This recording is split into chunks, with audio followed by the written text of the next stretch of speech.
কি মনুরা খাইতে মন চাইতে আছে? আসসালামু আলাইকুম। আমাগো প্রিয় নবী হযরত মুহাম্মদ সাল্লাল্লাহু আলাইহি সাল্লামের সবচেয়ে প্রিয় খাওয়ান এই কদু দিয়ে আজকে আমরা গরুর গোশত রান্না। কসি কদু কলম দেখছেন মনুরা? আম্মু এই কদুটা কাটতে লই আইছি, আজকে গরুর গোশত দিয়ে কদুটা রান্না। ঠিক আছে রান্না হলে। কদু কড়া হয়ে গেছে, এখন কদু ধুইতে হইবে। কদু দিয়ে গরুর গোশত রান্নার পান্নে আমরা সবকিছু গুছগাছ করছি, এখন আমরা রান্ধন চড়াই দিব। প্রথমে পাইলার মধ্যে দিতে আসি সয়াবিন তেল, কুচাইনা পেঁয়াজ, কাঁচামরিচ, দারচিনি, এলাচি আর লবঙ্গ। এখন দিব পেঁয়াজ বাটা, রসুন বাটা, আদা বাটা, জিরা বাটা, হলদির গুঁড়ি, মরিচের গুঁড়ি, ধনিয়ার গুঁড়ি, নুন।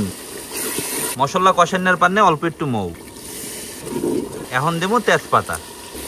মশলা কষানো হয়ে গেছে, এখন গরুর গোস্ত দিয়ে দেবো। গোস্ত হেজার পান্নে এখন দেবো মৌ। আম্মু দেহ তো গোস্ত হেজদে নিহি, দেখে তো মনে হয় হেজদে। এখন কদু দিয়ে দাও। এখন কদু হেজার পান্নে হারা জল দিয়ে দিতে আছি। কদুর দিয়ে গরুর গোস্ত রান্না হয়ে গেছে, এখন জিরার গুঁড়ি দিয়ে উড়াই থইতে হইবে। কদুর দিয়ে গরুর গোস্ত আজ কবজি ডুবাইয়ে খামু। কাকু কদু বেশি দিমু না গোস্ত বেশি দিমু? কদু বেশি দিস বেটা মোরে। এই লইলাম কদু আর এই লইলাম গরুর গোস্ত। এখন একটা নেলা দিই।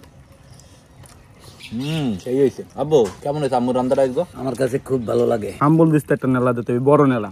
দেখেছেন বন্ধুরা কিভাবে খেতে হয় কদু দিয়ে গরুর গোস্ত?